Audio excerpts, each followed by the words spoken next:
बिस्मिल्लाहिर्रहमानिर्रहीम बिस्मिल्लाहिर्रहमानिर्रहीम इय्याका नअबुदु व इय्याका नस्तईन। सबसे पहले मेरे भिंबर के शहरियों, अजीम कश्मीरियों,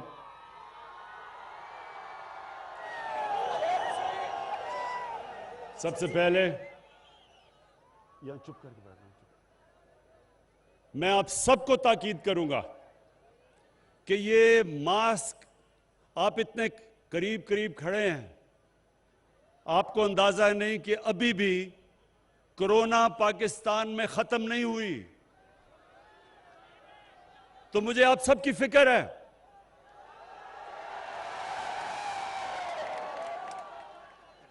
देखें, सिर्फ इससे पहनने से, ये मैं देख रहा हूं या ख्वातीन ने कईयों ने पहना हुआ है, मैं आपको खराज तहसीन पेश करता हूं। इससे पहनने से, ये बीमारी से आप बच सकते हैं। सुने सुने, बड़ा जरूरी है ये आपके लिए, क्योंकि देखें, अल्लाह ने पाकिस्तान को बचाया अब तक। साथ वाले मुल्क हिंदुस्तान में देखें, कोरोना की वजह से कितने लाख लोग मर चुके हैं। उनकी माइशत को इतना नुकसान हुआ है कि लोग, कितने करोड़ों लोग गुर्बत की लकीर के नीचे चले गए। तो हमें अल्लाह का शुक्र अदा करना चाहिए। उसका खास करम है हमारे मुल्क के ऊपर कि उसने हमें बचाया हुआ है। तो उसका शुक्र हम ऐसे भी अदा कर सकते हैं कि इस कम से कम एक मास्क पहन के एहतियात करें। तो आप साथ साथ खड़े हुए हैं, मुझे डर है कि ये ना हो कि मेरे बिंबर के जलसे के बाद पता चला कि कोरोना में कई लोग बीमार हो गए हैं। इसलिए दूसरी चीज, मैं आपकी हिम्मत, आपके जज्बे को और आपके जुनून को खराज तहसीन पेश करता हूं। मेरी, आपको पता है कितनी जिंदगी गुजरी धूप के अंदर क्रिकेट खेलते हुए, और मैं यहां स्टेज पे बैठा हूं और मेरी कमीज पसीने से भीग चुकी है।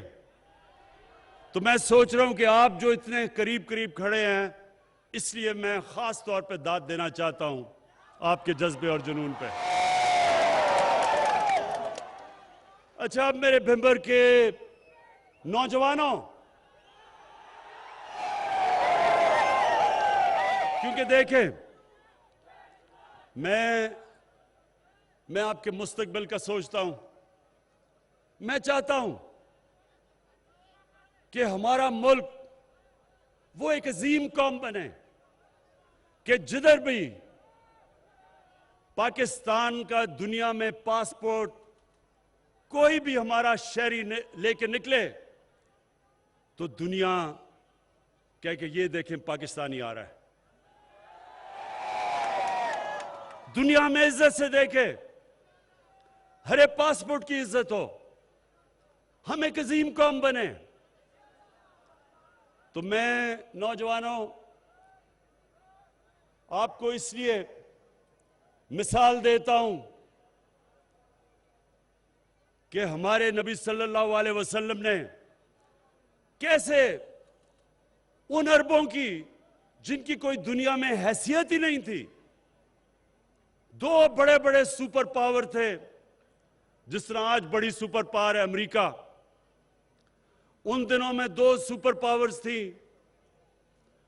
मुसलमानों की कोई हैसियत ही नहीं थी, अरबों की कोई हैसियत नहीं थी, बद्दू थे, कोई पूछता ही नहीं था, गरीब थे।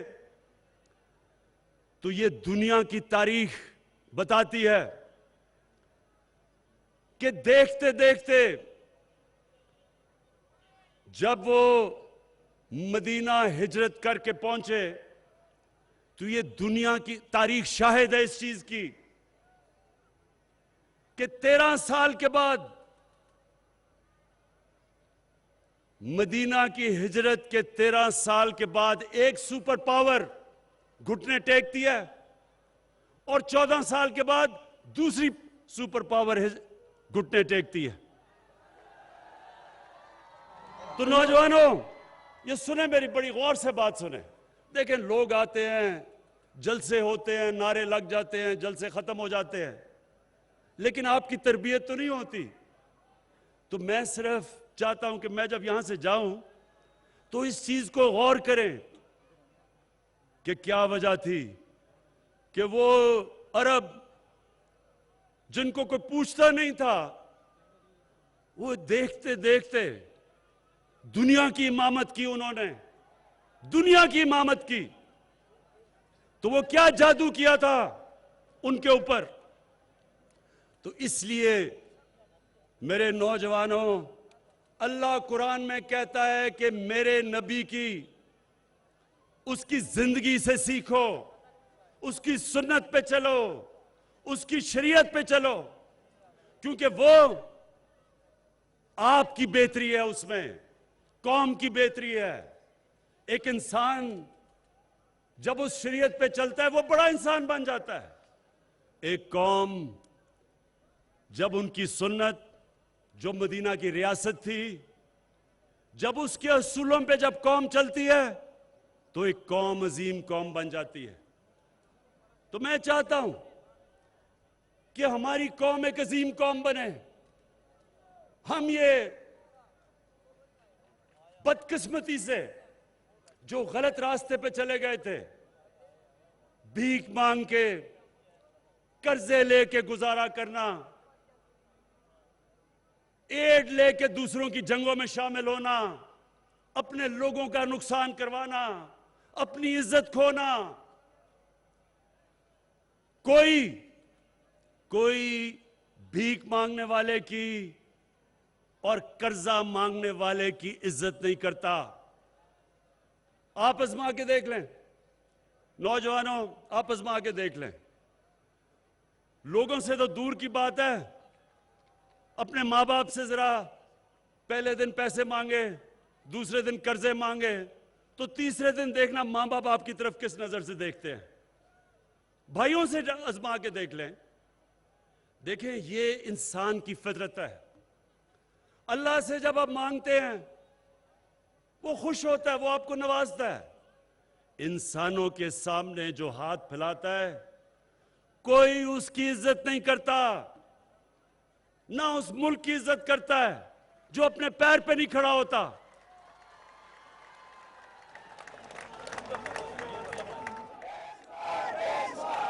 और दूसरी चीज, नौजवानों, हमारे नबी सल्लल्लाहु अलैहि वसल्लम को क्या खिताब दिया गया था?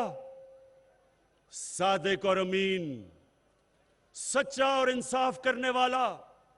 उनके दुश्मन भी ये मानते थे कि ये सादिक और अमीन है। दुनिया इज्जत करती है जो सच्चा आदमी होता है और जो इंसाफ करता है। हमारे जो एक लीडर को मैं मानता हूं, पाकिस्तान के एक लीडर को, और जब तक पाकिस्तान है और इंशाल्लाह हमेशा रहेगा, सब उस लीडर को मानेंगे। उसका नाम था कायदे आजम मोहम्मद अली जिन्ना। और कायदे आजम के जो मुखालिफ भी थे, कांग्रेस के जो उसके मुखालिफ थे, किताबें पढ़ के देख लें आज भी, वो भी कायदे आजम को सच्चा और इंसाफ करने वाला इंसाफ मानते थे, इज्जत करते थे, उनकी मुखालिफ थे, इज्जत करते थे। तो मेरे पाकिस्तानियों, मेरे कश्मीर के नौजवानों, हमने एक अजीम कौम बनना है। हमने अपने आप को भी बदलना है, हमने अपने मुल्क को भी बदलना है। हमने अपने आप को कैसे बदलना है? हमने भी सच बोलना है, हमने ईमानदार होना है। हमारा और आपको मैं आज ये भी आजमा लें, आप अपने इलाके में देख लें किसकी इज्जत है, गांव में देख लें, भिंबर में देख लें। गांव शहर उस इंसान की इज्जत करता है जो सारा गांव समझता है जी ये बड़ा सच्चा आदमी और इंसाफ करने वाला है। लोग इंसाफ करवाने के लिए उसके पास जाते हैं। ये इंसानी फितरत है, ये अल्लाह की तरफ से उसने हमारे अंदर डाला हुआ है। तो जब मेरे नौजवानों, ये जब 25 तारीख को वोट आप डालने जाएंगे, जब आप वोट डालने जाएंगे तो आपने सबसे एक सवाल पूछना है, जो बाकी भी वोट डालने जा रहे हैं, कि क्या जिस जमात के लिए वो वोट डाल रहे हैं, क्या उनका लीडर सच्चा और ईमानदार है या नहीं?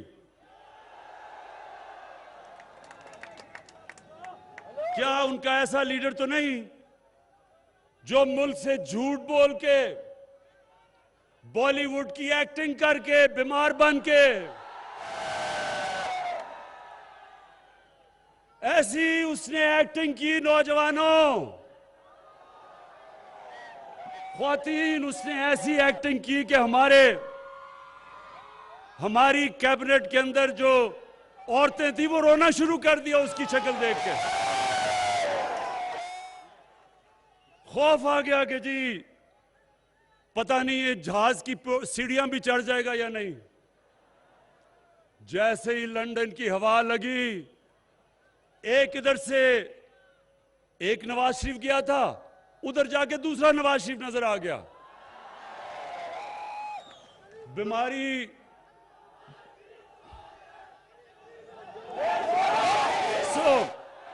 आपने सिर्फ एक चीज पूछनी है नौजवानों, एक चीज पूछनी है आपने। आप ये पूछें कि जब इस मुल्क की अदालतें आजाद हैं, आज पाकिस्तान की अदालतें आजाद हैं, इमरान खान कुछ डंडों से सुप्रीम कोर्ट पे हमला नहीं करता। इमरान खान टेलीफोन उठा के किसी जज को टेलीफोन नहीं करता कि जी 3 साल नहीं 5 साल सजा दो। यहां अदालतें आज आजाद हैं। लाहौर हाई कोर्ट तहरीक इंसाफ नहीं कंट्रोल करती, आजाद है। तो मैं इनसे ये पूछना चाहता हूं कि अगर अदालतें आजाद हैं तो ये सारे बाहर क्यों भागे हुए हैं? डर किससे है? इनका मुंशी भी बाहर, इसाक डार, वो तो पहले ही भाग गया था, अभी हमारी हुकूमत ही नहीं आई तो बाहर भाग गया था। उसके बेटे भी बाहर, नवाज शरीफ के बेटे भी बाहर भाग गए, उसका शहबाज शरीफ का दामाद भी बाहर और बेटा भी बाहर भाग गया। भाई किससे डर रहे हो?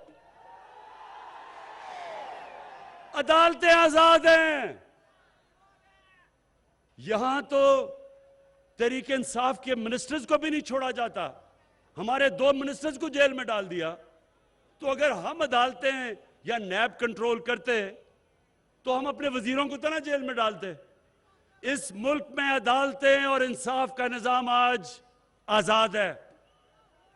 तो इसलिए सवाल पूछें नौजवानों, जब पोलिंग स्टेशन पे जाएं और जब आप देखें ना दूसरों को, तो उनसे पूछें कि क्या जिसकी पार्टी को आप वोट दे रहे हैं, क्या उनके लीडर सादिक और अमीन हैं या नहीं है? क्या वो सच्चे और ईमानदार है या नहीं? और अगर लीडर ईमानदार नहीं है तो नीचे बेशक कैंडिडेट ईमानदार भी हो, वो कुछ नहीं कर सकता। लेकिन अगर आपका लीडर ईमानदार है और कैंडिडेट 2 नंबर भी है, वो डरेगा कुछ करते हुए। उसे पता है कि वो ऊपर वाला पकड़ लेगा। अगर वो खुद पैसे नहीं बना रहा तो वो और किसी को भी नहीं पैसे बनाने देगा। और ये सबसे बड़ा मसला है नौजवानों। ये मसला सिर्फ पाकिस्तान का नहीं, दुनिया में। आप सब आजकल आपके पास मोबाइल फोन है, मोबाइल फोन पे गूगल करें, दुनिया के गरीब तरीन मुल्कों को गूगल करें, वो कौन कौन है, आपके सामने वो मुल्कों के नाम आ जाएंगे। मैं आज आपको लिख के देता हूं कि एक एक मुल्क जो गरीब है उसके ऊपर भी नवाज शरीफ और आसिफ जरदारी बैठे हुए हैं। यानी वहां भी उनके लीडर उनका मुल्क का पैसा चुरा के मुल्क से बाहर लेके जा रहे हैं। हर मुल्क, अफ्रीका में देख लें। मैं आपको चैलेंज करता हूं कि एक आपको मुल्क नहीं मिलेगा जिनके लीडर ईमानदार हो, जिधर कानून की हुक्मरानी हो, जिधर रूल ऑफ लॉ हो, जिधर इंसाफ हो और जिधर गुर्बत हो। एक मुल्क आपको नहीं मिलेगा। जिधर आपको गुर्बत मिलेगी वहां आपको ताकत की हुक्मरानी मिलेगी, कानून की नहीं, ताकत की।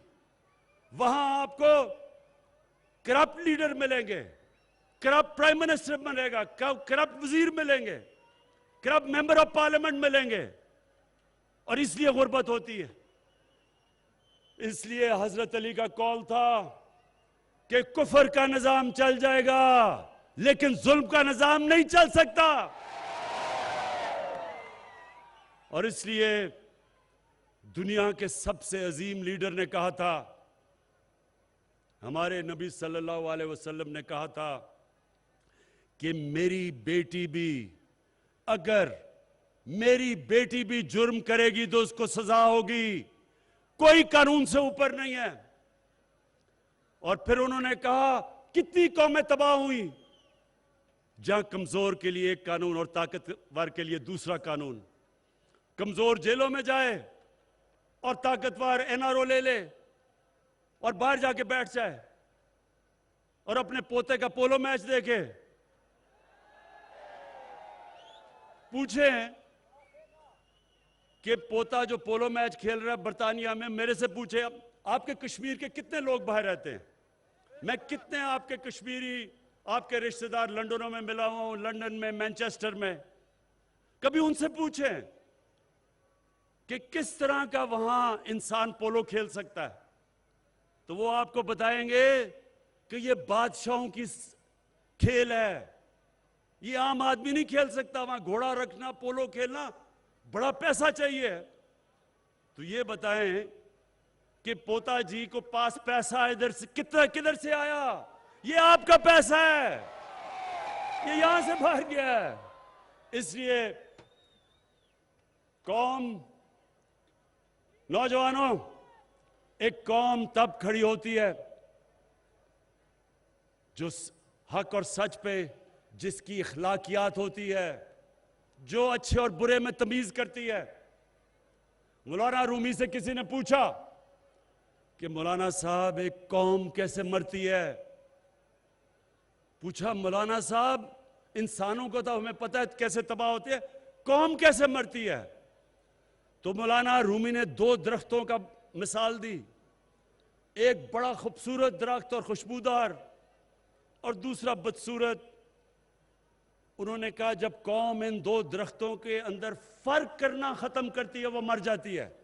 यानी कि जब वो अच्छे और बुरे की, सच और झूठ की, जब वो फर्क नहीं करती, वो इखलाकी तौर पे पहले मरती है, फिर माशी तौर पे मरती है।